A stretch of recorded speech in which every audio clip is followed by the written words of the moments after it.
The words still burn in my ears. Only special people are invited. That's what my son and his bride told me after I gave them my savings, my inheritance, my everything. Tell me, what mother isn't special enough to her own child? My name is Mary. I'm 71 years old, and I thought I had lived long enough to understand pain. I thought I knew what heartbreak was the day I buried my husband, the man I shared most of my life with. But I was wrong. Nothing prepared me for the day my own flesh and blood, my son John, looked me in the eye, or rather through me, and dismissed me as if I was a stranger. You see, for 3 long years, I had given him and Lily, his wife, everything I could. I had spent more than $50,000 of my savings, not on myself, not on my comfort, but on them. I paid their rent when they struggled. I furnished their little apartment from top to bottom. I bought their couches, their kitchen table, their bed. I covered bills when money was tight. And when they got engaged, I was the one who opened her checkbook with trembling hands, proud to give whatever I had left. I paid for deposits, flowers, dresses, even part of the venue. I told myself it was what mothers do. I told myself I was investing in their future, in their happiness. I believed, foolishly, that I was part of something beautiful. And then came those words, "Only special people are invited." Do you know what it feels like when your heart drops into your stomach so fast you barely breathe? That was me. It wasn't just about the wedding. It was the erasure, the coldness, the message underneath it all. I wasn't important. I wasn't wanted. I wasn't loved the way a mother should be loved. And that realization hurt more than anything I've ever faced. The worst part, it wasn't even said with hesitation. John's voice was steady, almost rehearsed. And Lily, oh, Lily! I could hear the faint giggle in the background, like it was some kind of inside joke between them. Do you know the kind of humiliation that brings? To realize not only are you excluded, but your exclusion is entertainment for the very people you've been supporting. That night, I sat in my kitchen, staring at the walls, replaying the conversation over and over. I tried to make sense of it. I asked myself 100 questions. What had I done wrong? Had I been too giving, too soft, too available? Or maybe I hadn't done enough. My mind spun in circles, desperate for some explanation that could ease the sting. But deep down, I knew the truth. I had been used. My kindness wasn't treasured, it was exploited. My money wasn't helping, it was feeding their entitlement. And when that realization settled into my bones, I felt something shift inside me. It wasn't loud or dramatic. It was quiet, cold, like a door slowly closing. That was the night I stopped being the mother who would bend over backwards no matter what. That was the night I began to see them for who they really were. Now I want to ask you, be honest, what would you have done in my place? Would you have begged to be included? Would you have shown up anyway, crashing the wedding you paid for just to watch from the shadows? Or would you have sat in silence like I did, letting the betrayal sink so deep it etched itself into your soul? I lay awake until dawn, staring at the ceiling, thinking about John as a little boy. The way he used to run into my arms after school, his hair messy, his smile wide. I thought about all the times I stayed up late sewing costumes for school plays, or the nights I held him through fevers, whispering promises that I'd always take care of him. And it broke me to think that all those memories meant so little now, that he could forget so easily, that he could erase me with a single sentence. But as the sun came up, my grief hardened into something else. I didn't know it then, but I can see it clearly now. It was the seed of revenge taking root. When morning came after that sleepless night, I remember sitting at my kitchen table, staring at my cold cup of tea, and realizing I had never felt so hollow in my life. 71 years old, a widow, a mother who thought she had done everything right. And there I was, rejected by my own son. I tried to convince myself it wasn't real, that maybe I'd misunderstood. Maybe it was a joke in bad taste. But no, the silence from John after that call was deafening.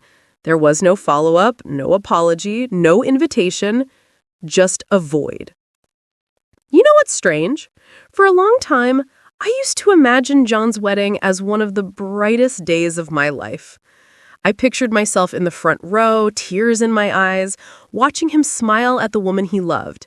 I imagined us taking pictures together, me holding his hand, knowing I'd done my part to get him there. I even thought about what dress I'd wear. Isn't that what mothers do? We dream about the milestones of our children. We see ourselves in their celebrations. We hope, at the very least, to be included. But instead, I found myself on the outside looking in, wondering how my son had turned into someone who could discard me so easily. And the cruelest part, I couldn't even pinpoint the moment it happened. Was it when I started paying their rent every month, no questions asked? Was it when I quietly handed over my inheritance money to cover their debts, thinking I was saving them? Or was it when I started saying yes before they even finished asking? Looking back, I see it now. Every dollar I gave, every sacrifice I made, it didn't draw us closer. It made them see me as an endless resource, a bank account with a pulse. My love wasn't honored, it was exploited. I still remember one particular moment that sticks with me. It was a rainy afternoon about a year before the wedding. John had called, frantic, saying they were about to be evicted. I drove across town in the pouring rain, my old car's wipers barely keeping up, and handed him a check right there in the parking lot of their apartment complex. His eyes barely met mine. He didn't say thank you, not really, just took the envelope, muttered something about being busy, and went back upstairs. I sat in my car afterward, soaked from the rain, clutching the steering wheel and telling myself, it was fine, that's what mothers do. But even then, a little whisper inside me said, this isn't love, Mary. This is dependency. And yet, I kept going. I kept giving, because that's who I was. Or maybe that's who they had trained me to be. The worst part about betrayal isn't just the act itself. It's the realization of how blind you were leading up to it. That's what haunted me in the days after that phone call. I thought about every moment I excused their behavior, every red flag I brushed aside because family is family. I remembered the way Lily would smile tightly when I offered to help, like she already expected it. I remembered how John's tone shifted over the years, from grateful to entitled, as if my help was no longer a gift but an obligation. And then came the wedding itself. Of course, I wasn't invited. I wasn't special. But I knew the date. How could I not? I had paid deposits, signed checks, written out memos for venues and vendors. I knew every detail of that day, down to the color of the flowers. So on that morning, while they dressed in silken lace, I sat alone in my quiet house, staring at the clock, imagining the ceremony unfolding without me. Do you know what it feels like to picture your son standing at the altar, saying vows you'll never hear, while your chair sits empty because you weren't deemed worthy? It's a pain I wouldn't wish on my worst enemy. The loneliness was suffocating. I poured myself a glass of wine, even though it was barely noon, and cried harder than I had cried since the day I buried my husband. But here's the thing about tears. Eventually, they dry. And when they do, something else takes their place. For me, it wasn't peace. It was anger. Slow, simmering anger. Not the kind that makes you lash out immediately, but the kind that creeps in, day by day, building quietly until it fills every corner of you. After the wedding, John and Lily didn't even call me, not once. No photos, no stories, no thank you for everything I had contributed, nothing. It was as though I didn't exist. The silence stretched on, and with each passing day, I felt myself harden. I stopped being the mother who made excuses for them. I stopped being the woman who told herself it was fine, that they didn't mean it. I started becoming someone else, someone who was done being used. And just when I thought I couldn't possibly feel more betrayed, the phone rang 2 weeks later. It was John. For a split second, I thought maybe, just maybe he was calling to apologize, to explain, to finally acknowledge me. My heart leapt. But do you want to know the first words out of his mouth? Not, "Hi, Mom," not, "We missed you." No, it was, "We're a little short on money this month. Can you help us out?" That was the moment the last thread snapped inside me. I can still remember my silence on the phone. It stretched so long John asked if I was still there. And in that silence, I felt years of pent-up pain, humiliation, and exhaustion boiling into one sharp truth. I was done. Done paying, done being used, done begging for love that was never going to come. So I told him no. A simple, quiet no. And then I went to the bank the very next morning and canceled every automatic transfer I had set up. For years, I had been funneling money into their account, making sure their rent was paid, their bills were covered, their groceries stocked. That day, I shut the faucet off. Cold, clean, final. And you know what? The world didn't end.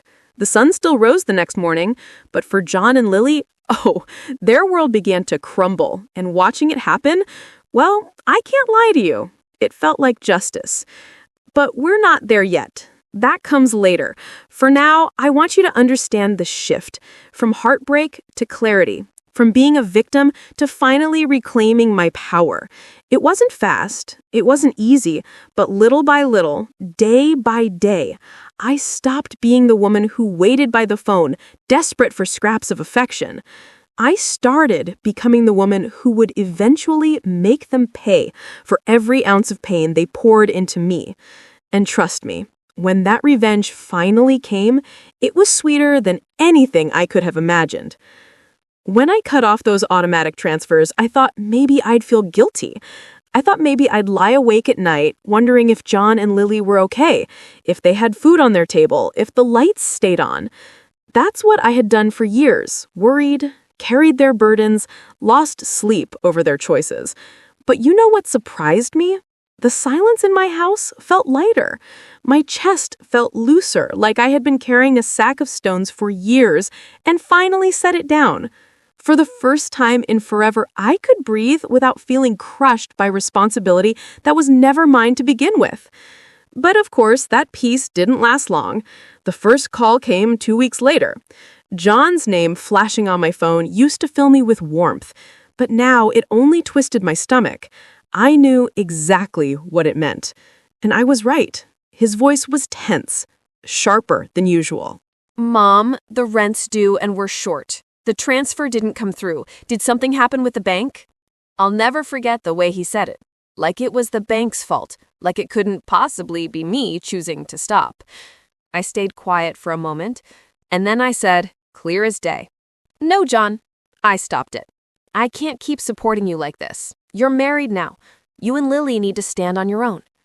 The silence on his end stretched so long I could hear him breathing.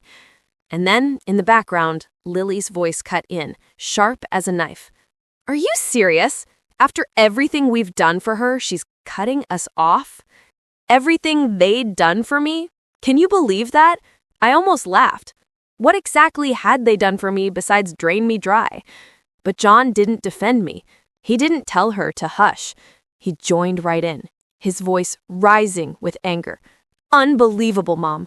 After all this time, you're just gonna abandon us? Do you know how much pressure we're under?"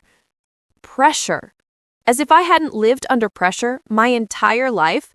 As if I hadn't worked long hours after my husband died just to keep John clothed and fed. As if I hadn't spent my retirement years stretching every dollar so I could still help him. My hands shook as I gripped the phone, but I stood firm. "I'm not abandoning you. I'm giving you a chance to grow up." And then, before he could spew another word, I hung up. I'd like to tell you that was the end of it, that they accepted my decision and learned to fend for themselves. But no, The calls kept coming. Some days it was John, pleading, "Mom, please, just this one last time." Other days it was Lily, her voice dripping with venom. "You think you can just cut us off after we invited you into our lives?" Invited me, as though I hadn't thought my way into every corner of their lives.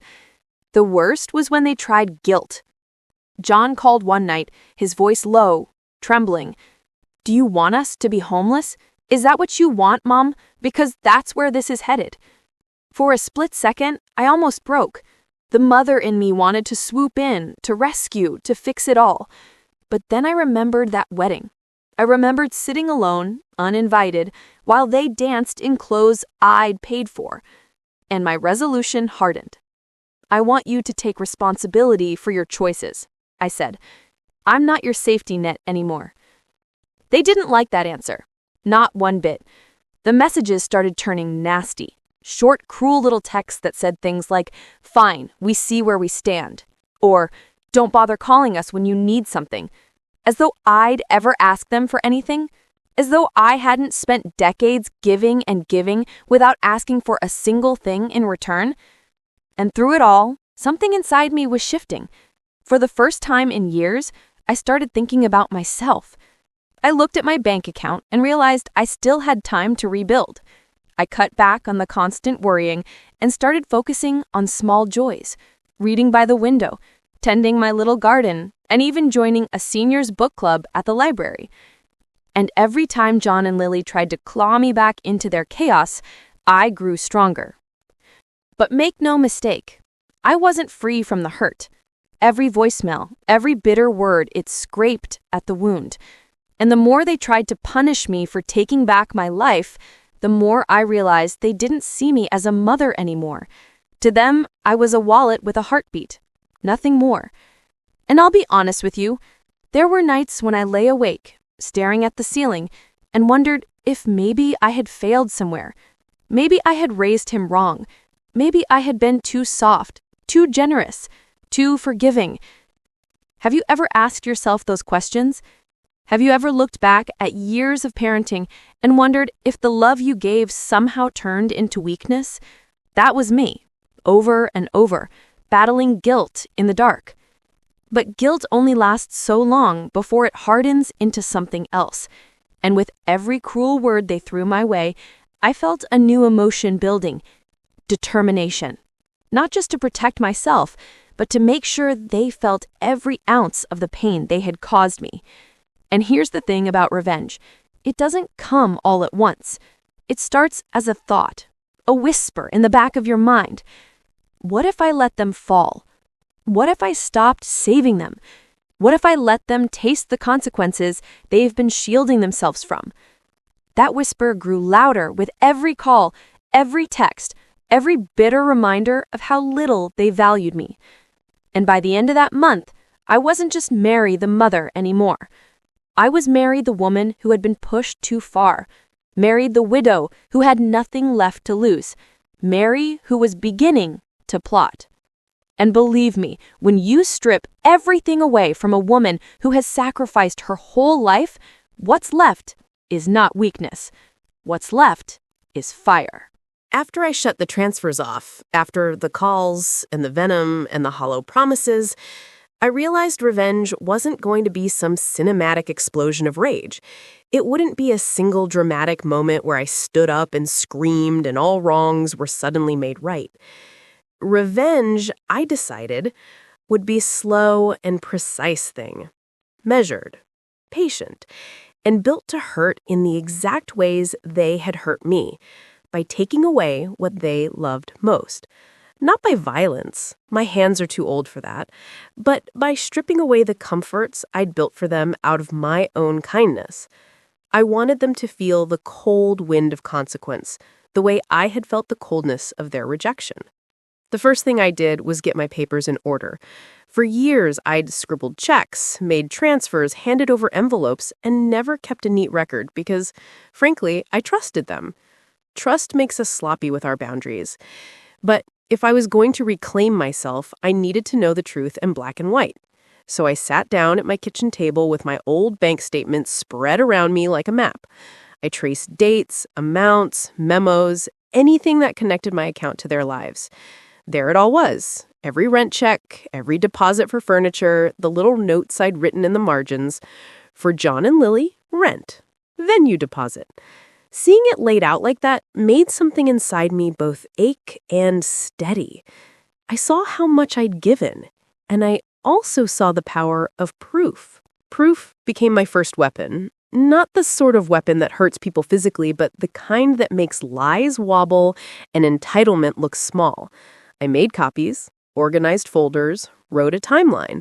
I wanted to be able to answer any question with facts. This is what I gave. This is when.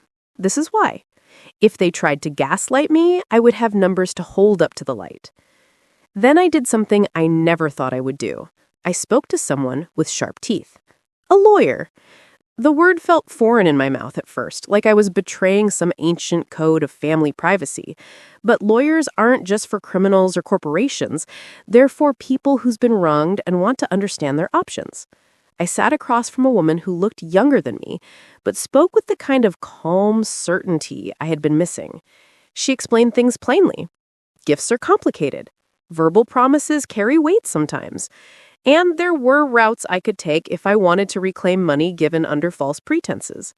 I didn't sign anything that day.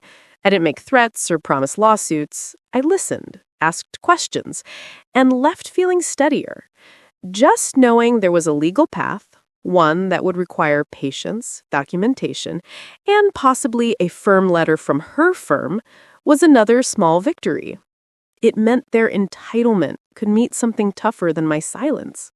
Meanwhile, I began to tighten the other loose corners of my life. I changed passwords, moved small amounts into a separate account for safety, and started keeping receipts for things I'd assumed were permanent. It felt prudent, not paranoid. I updated my will. Nothing dramatic, just clarity. Who inherits what if I die tomorrow? I refused to leave the rest of my life as a vague promise that could be chewed up by people who had already shown their faces. That act alone, the quiet, private rearranging of my affairs, felt like exiting the role of the always available giver and stepping into a new role. Mary, who protects what is hers. But paperwork and lawyers and bank accounts weren't enough. John and Lily didn't only take money. They took my dignity in front of the people I still loved. So I turned to the one thing they couldn't entirely control, the social garden they had pruned for themselves. I began seeding conversations among the people who still knew me before they married into their bubble, friends from church, neighbors, the woman who sold me knitting needles for 25 years. Not gossip, not slander, just careful truth told plainly. I helped them when they needed it. I was there. People listened. People remembered. I didn't shout. I let the truth be a quiet stream that eventually dampened the ground around them. The more I spoke honestly, the less their version of events held up in the places that mattered. There was another part of the plan that felt almost childish when I first thought it up. Small, petty, little delicious moments designed to chip away at their certainty. I'm not proud of the satisfaction I got from these things, but they worked. When John and Lily bemoaned the quality of the secondhand furniture they had inherited, I casually mentioned the origin of the piece and watched their faces flatten. When a relative texted me a wedding photo that had been sent to a mass list, and if I squinted, I could make out their faces, I replied with a warm, "It looked lovely. I hope you had a wonderful day," and then forwarded the photo to a few thoughtful friends with a note about how surprised I was not to have received an invite. Those tiny nudges didn't topple them, but they created ripples. I wanted them to feel the social friction of having burned a bridge with someone who had once kept the bridge steady. And I started saying no in places that mattered. People think the word no is small. It's not. It's a barricade. I told my church's memorial group I wouldn't volunteer for events that required me to finance others. I declined invitations where I'd be expected to be both giver and guest. I stopped answering texts at all hours demanding money or sympathy. Each refusal was an act of reclaiming my time and energy, and each refusal made the soundtrack of my life quieter. In that quiet, I could hear the small, sharp plans in my head taking shape. But I also learned to be cunning in ways that required no harm, only truth delivered strategically. When they called to play the martyr, I answered once with a recorded list. No drama, just facts. You were invited to choose your rentals. We paid the deposit on X date. I paid Y amount for catering. I let the information land like small stones, one by one, until their excuses had nowhere to hide. I wasn't trying to humiliate them publicly. I wanted to unmask what had been hidden behind charm and manipulation. I wanted the people around them, the vendors, the family, the friends who still cared, to see the ledger of my generosity and the emptiness of their gratitude. There were risks. Revenge that looks like justice can start to feel like something darker if you let bitterness lead. I guarded against that by keeping one compass in sight: dignity. I refused to stoop to their level of cruelty. I refused to answer a nasty text with something that would make me ashamed later. My actions were precise because I wanted to feel clean when it was over, not dirty with petty triumph. And then, after weeks of patient maneuvering, after letters drafted by my lawyer set poised in a drawer, after careful conversations with old friends began nudging social opinion, after I let go of the last automatic safety net, I set the last piece in place. I invited one person, a mutual relative, someone close enough that their voice mattered, out for tea. I didn't call it a confrontation. I called it a talk. I wanted that person to know the whole timeline, to hear the receipts, to understand everything from where I stood. If I could get one trusted voice to see what had happened, to speak it plainly, then the rest would follow. People tend to their own, and when one of them stops tending, the garden shows the truth. I left the cafe with my handbag a little lighter and the first small quiver of fear in my stomach, the fear that comes right before something big happens. The plan wasn't carved in stone. There would be surprises. They would try to lash out. They would try to shame me back into the old role. But I had found my footing on this new path, and I wasn't slipping.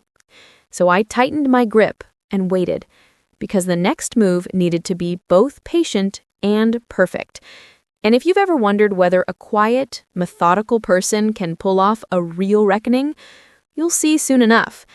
I wasn't interested in vengeance for vengeance's sake. I wanted restitution, recognition, and the satisfaction of watching entitlement face the consequence of its choices. Are you still with me? Because from here, the game gets complicated, and the price they pay will be sharper than anything I've shown you so far.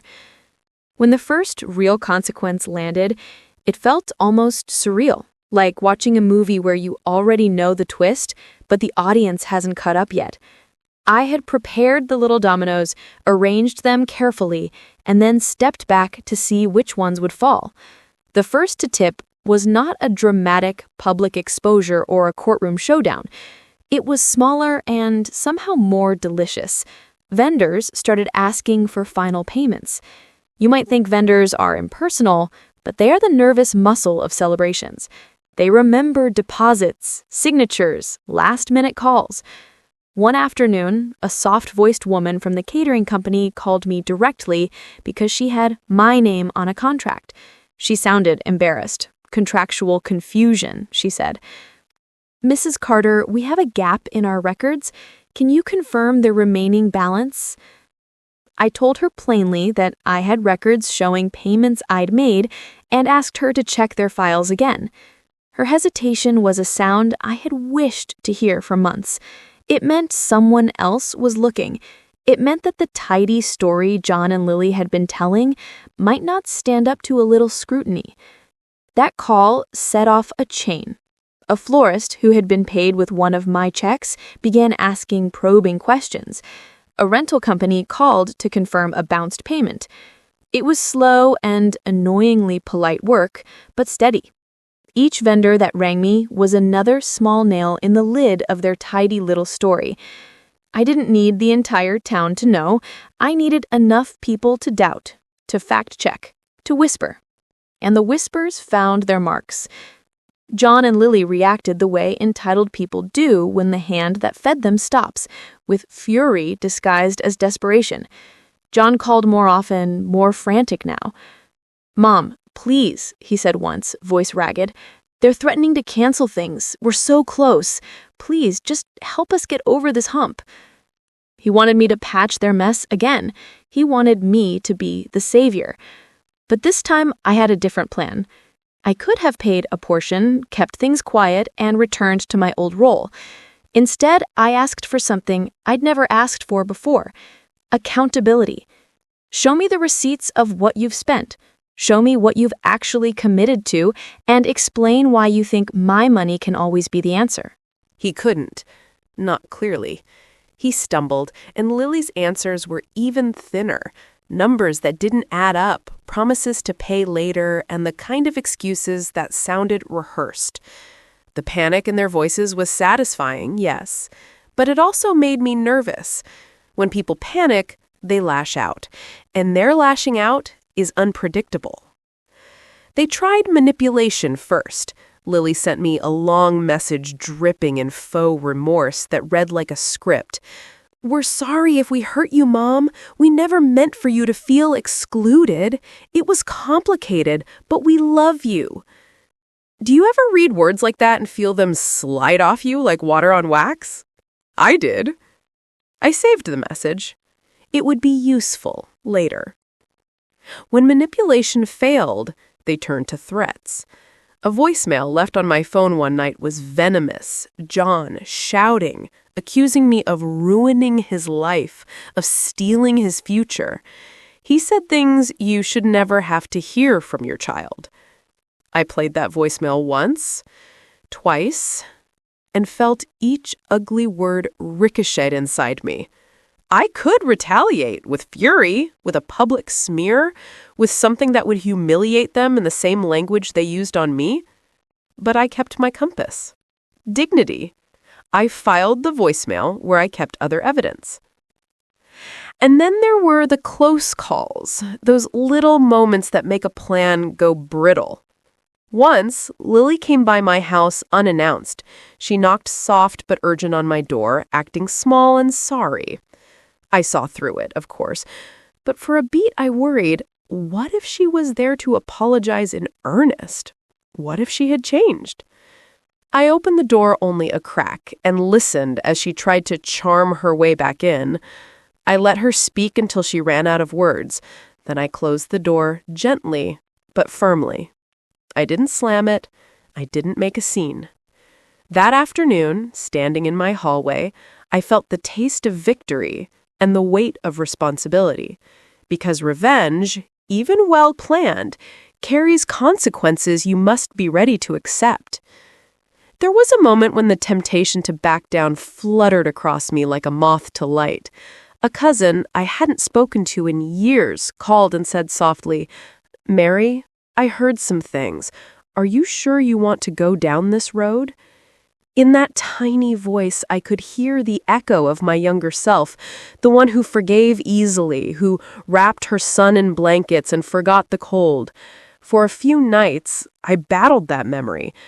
But then I would remember the invitation that never came, the laughter in the background on that fateful phone call, the hollow ring of their thanks, and my resolve would come back firmer than before. As the vendors pressed for payments, the cracks widened in their marriage, too. You don't realize how much a marriage depends on comfortable arrangements until those arrangements evaporate. John started staying out late, often returning home in the small hours, smelling of other people's lives. Lily grew colder, her small jabs turning into the kind of barbed comments that live beneath a couple's public smiles. I didn't want them to break. No, I did in a way I didn't entirely like, but I wanted them to feel the discomfort that matched the pain they had given me. I wanted them to know what it was like to be on the receiving end of abandonment. Meanwhile, my lawyer sent a polite letter, proof has a way of being blunt and polite at the same time, to the accounts they had used, asking for clarification and signaling that I was prepared to take further steps if needed. It was a small legal tap on the shoulder that made them flinch. People think lawyers are loud. Often they aren't. They're simply a line of paper that says, "Someone is watching." The online world, with its fragile windows of reputation, also came into play. I didn't post anything public. I didn't need to. I let the facts do their job. When vendors reached out to friends of mine asking for unpaid balances, those friends, people who had known me long before John and Lily, answered honestly about the help I'd given and the lack of gratitude I'd received. Slowly, the social narrative tilted. It wasn't scandalous. It was truth, leaning on platforms where people talked. And that truth, when repeated enough, becomes hard to deny. But of course, they fought back.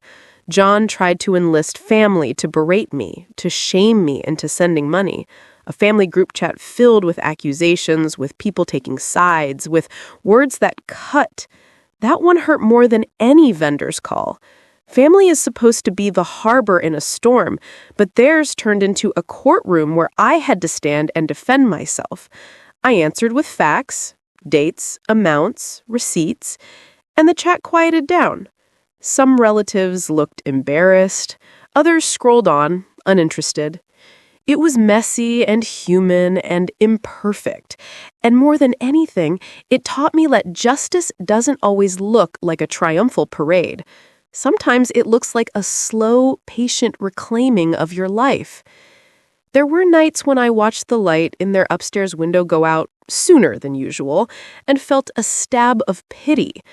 Not for the loss of their wedding or their comfort, but because we were losing the soft cushion of entitlement that had kept them from really living. That thought was a strange kind of mercy I hadn't expected to feel. And in the midst of it all, I learned a crucial truth. Consequences don't hurt in the same way anger does. They're cleaner. They're mathematical.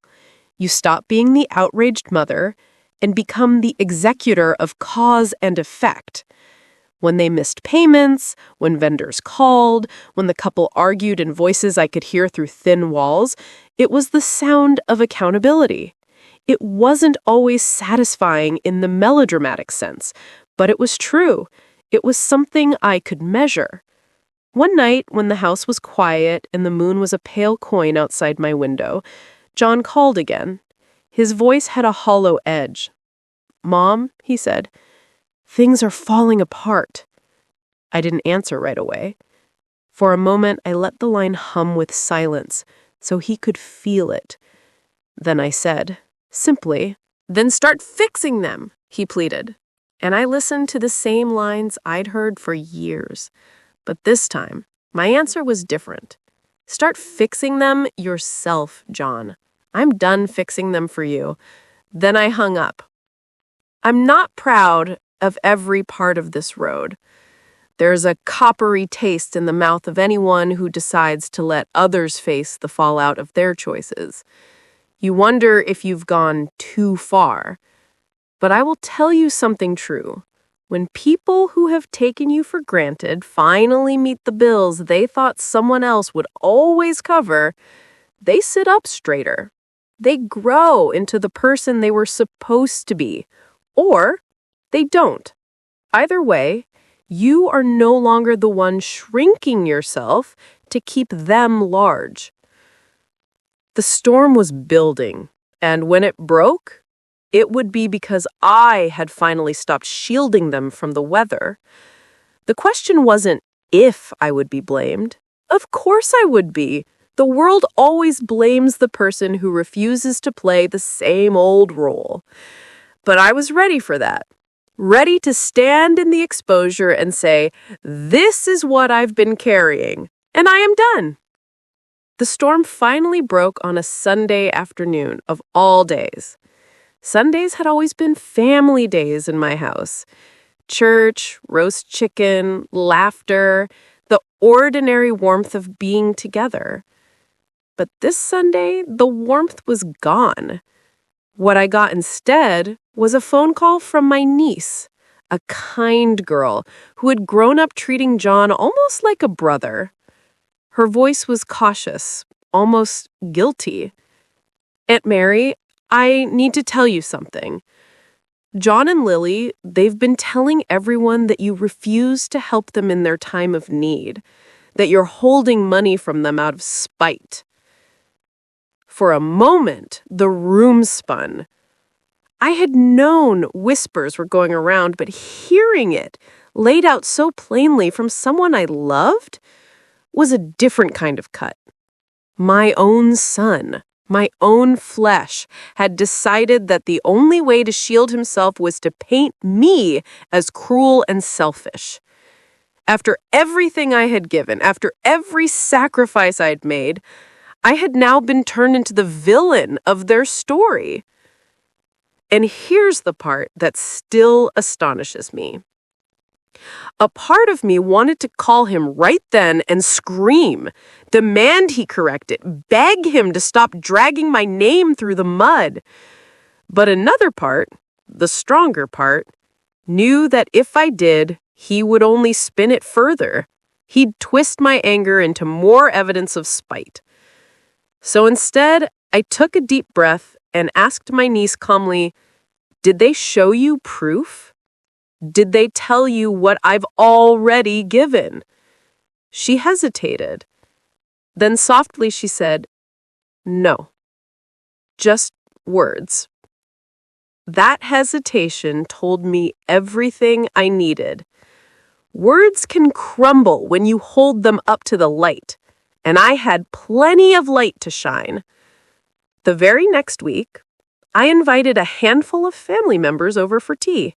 Not a gathering, not a dramatic confrontation, just tea, biscuits, and my kitchen table stacked with neatly organized folders. I let them sit, chat, nibble, and then, when the moment felt natural, I slid the folders across. Bank statements, receipts, notes I had made on payments, copies of checks with John and Lily's names in the memo lines. It was all there, neat and undeniable. I didn't raise my voice. I didn't weep. I just laid out the truth, page after page. I will never forget the silence that followed, the clink of a teaspoon in a cup, the shifting of a chair. Finally, my cousin Margaret, who has never been one to sugarcoat, said to me, "Mary, you've been robbed by your own children."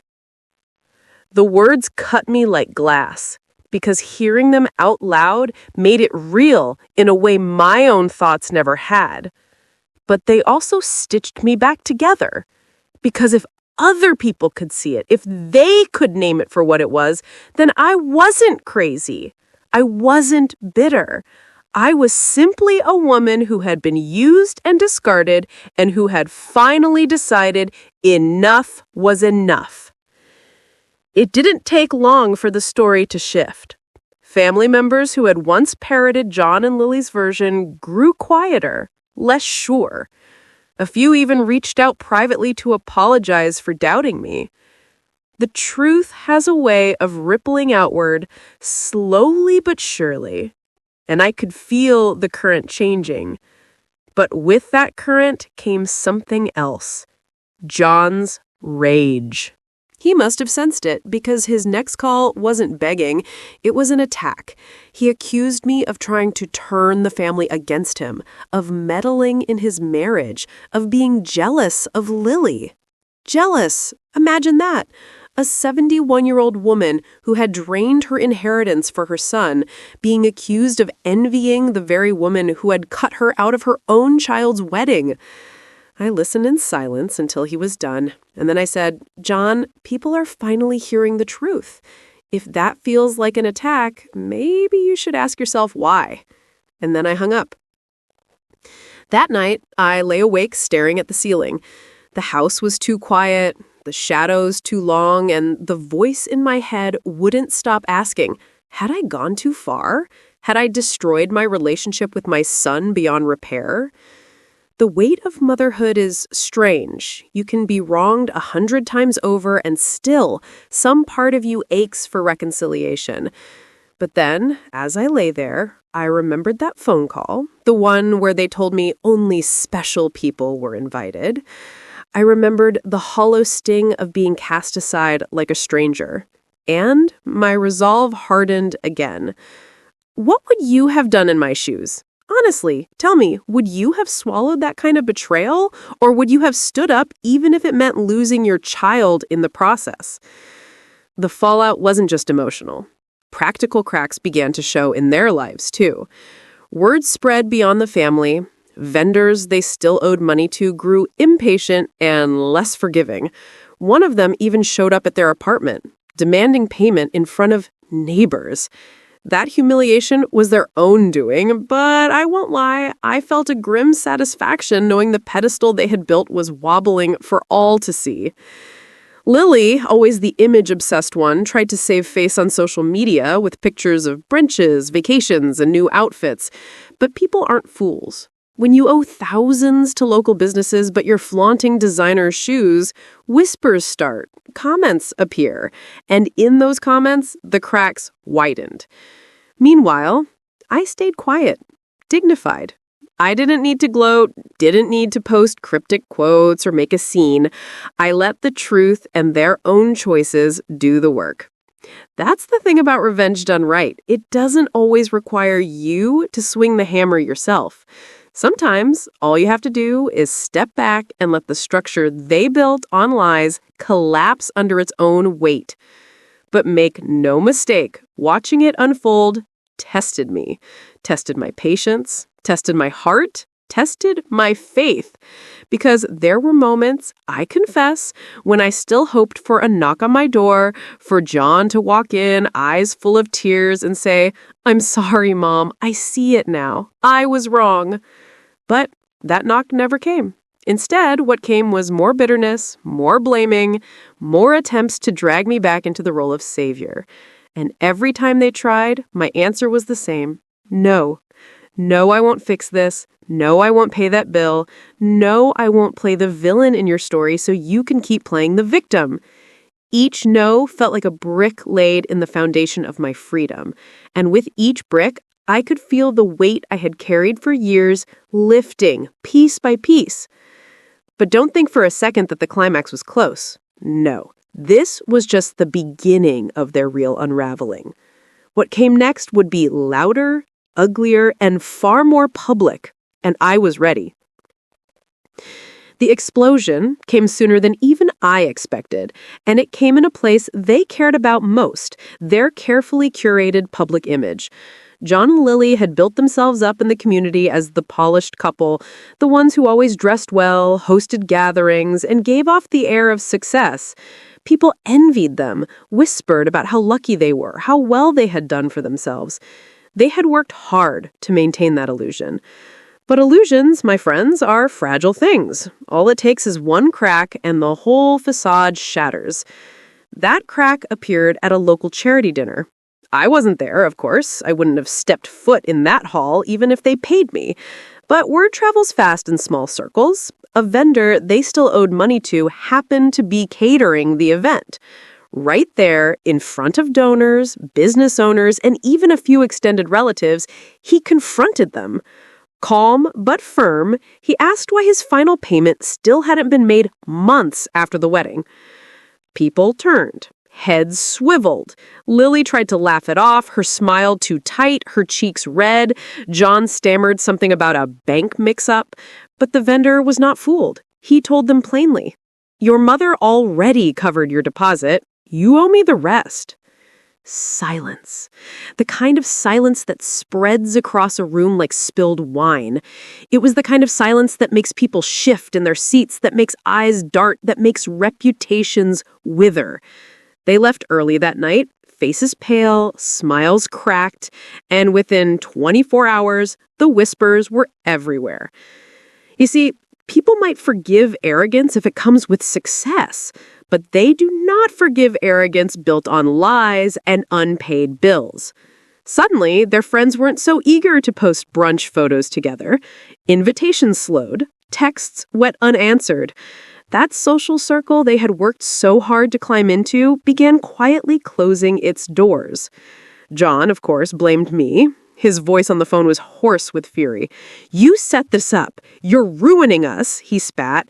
I almost laughed because I hadn't set it up at all. I hadn't told that vendor to confront them. I hadn't whispered into anyone's ear.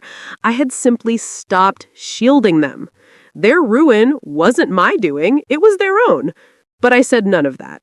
Instead, I told him calmly, "Actions have consequences, John. You're just finally meeting them." Then I hung up before he could pour more poison into my ear. The fallout at home was even worse for them. Their marriage, already strained, began to split at the seams. I heard from a neighbor that shouting matches became a regular soundtrack in their apartment. Lily accused John of dragging her into disgrace. John accused Lily of manipulating me out of money. The fights grew so bitter that neighbors started complaining to the landlord. Can you imagine the golden couple reduced to noise complaints? Meanwhile, I stayed steady. I went to church, sat with my knitting group, baked pies for a charity bake sale.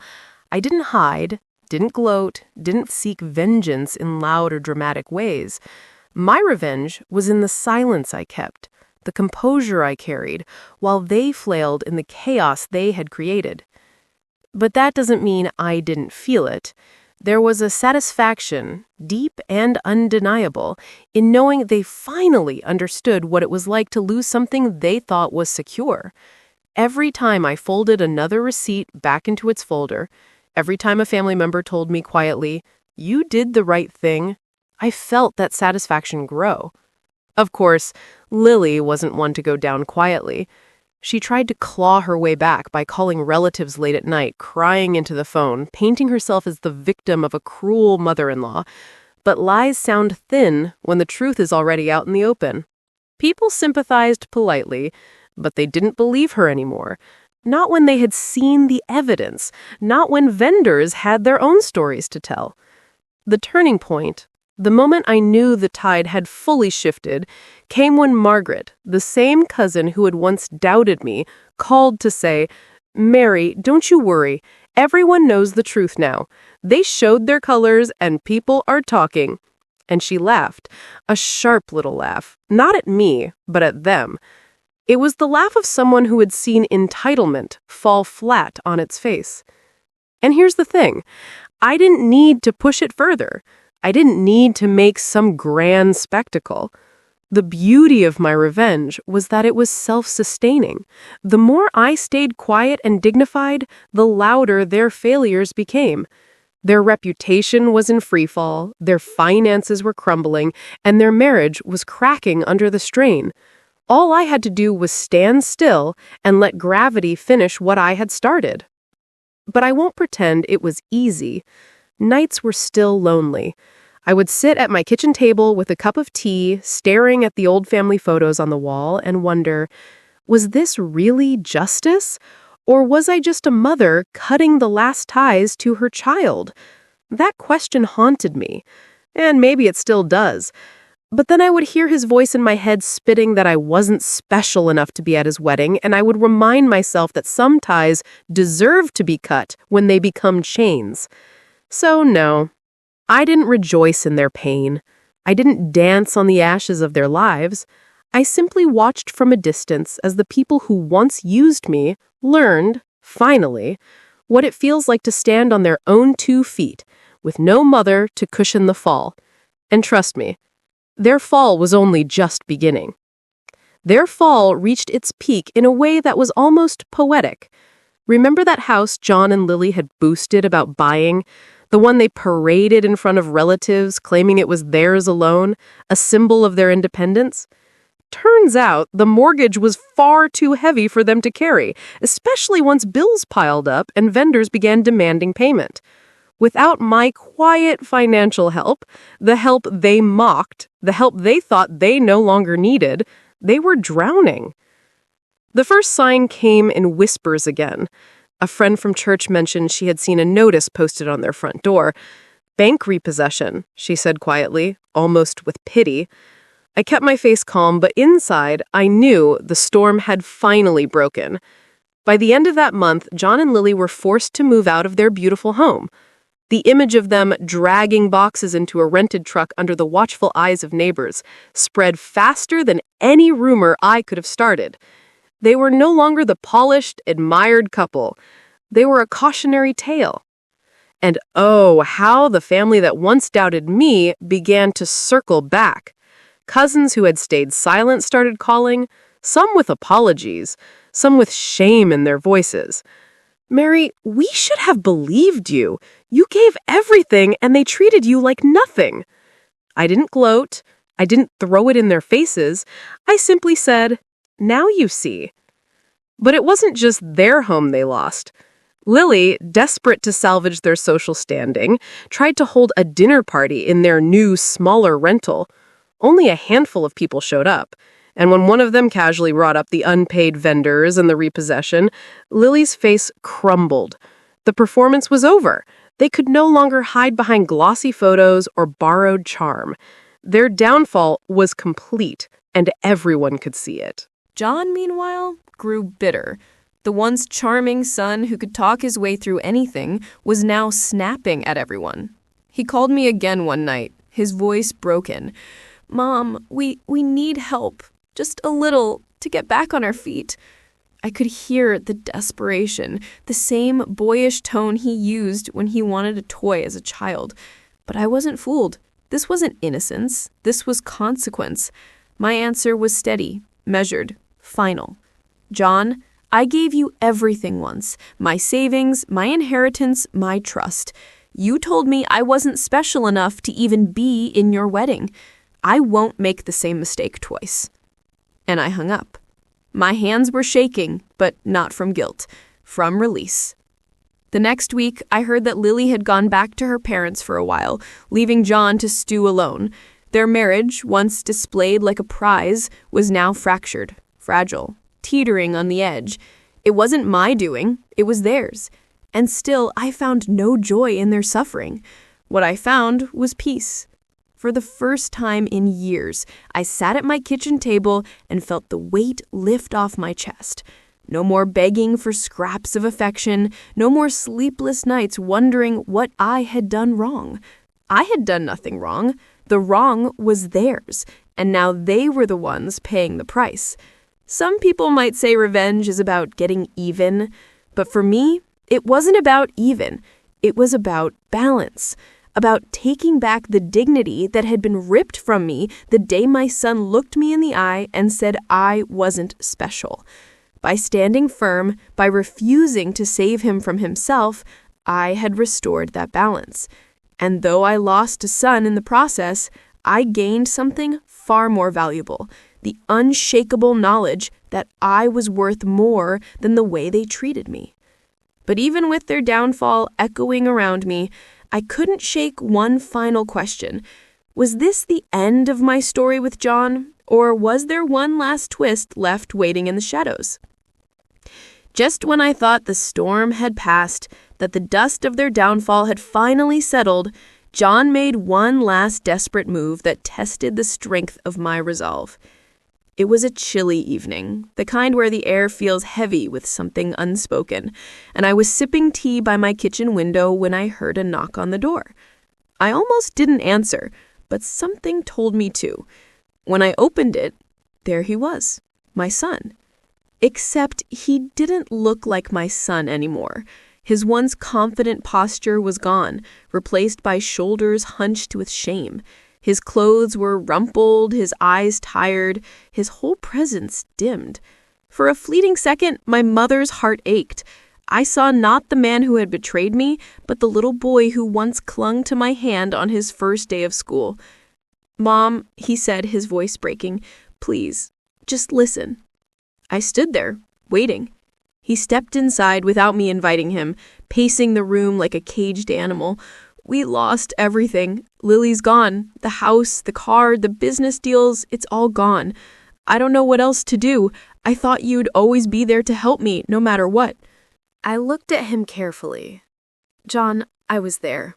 For years, I gave you more than I could afford, more than I should have. I sacrificed so you could stand tall, and you repaid me by telling me I wasn't special enough to watch you get married. Do you even understand how deep that cut went?" His lips trembled. He started to speak, then stopped, then finally whispered, "I was wrong. We were wrong. Lily pushed me, but I let it happen. I wanted to look strong, independent. I didn't want people to know how much we relied on you, but I see now. It was selfish. It was cruel. Please, Mom, just one more chance." For a moment, silence filled the room. I could feel his words pressing against the walls of my heart. And maybe, years ago, I would have melted. Maybe I would have pulled out my checkbook again and saved him. But this time, I stood taller. "John, you need to learn what it means to stand on your own 2 feet. I can't carry you anymore. If I give you another chance, you'll waste it. And if I save you again, you'll never grow. This is your lesson, and I can't rob you of it." His eyes flashed with anger, the shame twisting into bitterness. "So you're just gonna let me fall after everything you claimed to love about me?" I didn't flinch. "I'm not letting you fall, John. I'm letting you face the ground you chose to walk on. There's a difference." He stared at me for a long moment, searching my face for weakness, for even the smallest crack he could slip through. But I didn't break. Not this time. Finally, with a harsh sigh, he turned toward the door. "You'll regret this," he muttered. And then he was gone. I stood there, my heart pounding but steady.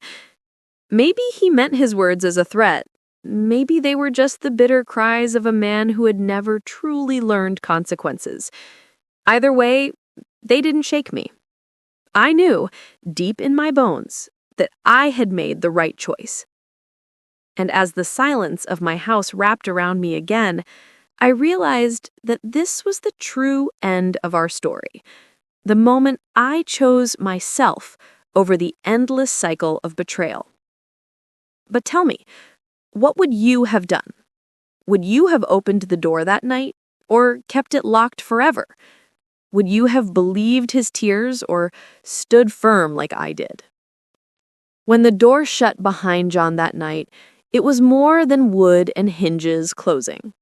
It was the final chapter of a long, painful story. For years, I had carried the weight of his needs, his demands, his manipulations, believing that sacrifice was love, that giving until I had nothing left was what a good mother should do. But in that silence, I realized the truth. Love is not measured by how much of yourself you destroy to keep someone else afloat. Love is measured by respect, by care, by recognition of worth. And in their eyes, I had never been worth more than my wallet. I sat at my kitchen table, the same place I had sat through tears, through long nights of doubt, through the sting of betrayal. But this time, I wasn't weeping. I wasn't shaking. I wasn't begging the universe for answers. I was calm. I was steady. I was free. Some might call what I did revenge, but I don't see it that way. Revenge to me implies bitterness, cruelty, a desire to cause pain. What I did was different. I stepped away. I removed myself from their grasp. I let their own actions create their downfall. They wanted independence, so I gave it to them in full measure. And in that independence, they learned the cost of greed and arrogance. In the weeks that followed, I rebuilt quietly. I started taking walks in the park again, listening to the sound of birds instead of the endless ring of my phone demanding more. I joined a local book club, and for the first time in years, I found laughter with people who valued me for my company, not for my money. My savings account, though lighter than it once was, stopped draining. My inheritance wasn't gone completely, but more importantly, neither was my dignity. As for John and Lily, their story became a whisper in the family. People shook their heads when they spoke of them, not because of me, but because of the choices they had made. They were no longer envied. They were no longer admired. They were pitied. And maybe, in some quiet moment of honesty, they realized just how far they had fallen and why. I can't say I don't still ache. I'm a mother. That bond doesn't vanish no matter how deep the wounds. There are nights when I look at old photographs and wonder where I went wrong, how the boy I raised with love and hope became a man who could look me in the eye and say I wasn't special. That kind of heartbreak never fully heals. But what I do know is that I will never again let someone else define my worth. My name is Mary. I'm 71 years old. I am a widow. I am a mother. I am also a woman who learned, perhaps too late, that sometimes the bravest thing you can do is to walk away. And now, I'll ask you, those of you listening, what would you have done in my place? Would you have kept giving, hoping for a scrap of gratitude? Or would you have done what I did? Stood tall, drawn the line, and taken your life back? Be honest with yourself. Because one day, you might find that the people you love most are the ones testing the limits of your strength. For me, the story is over. The hurt is real, but so is the healing. And as I sit here tonight, the house quiet, the tea warm in my hands, I know one thing for certain. I may not have been special enough for their wedding, but I am more than enough for myself. And that, in the end, is all I need. Thank you for listening to my story. My name is Mary, and sharing these experiences with you has been both painful and healing. If you've ever faced betrayal like mine, I hope my words reminded you that your worth is never defined by how others treat you. Before you go, don't forget to subscribe for more stories like this, and please share in the comments where you're watching from, your country, your city. I'd love to know how far these stories travel. Until next time, take care of yourselves and remember, you are always more special than those who fail to see it.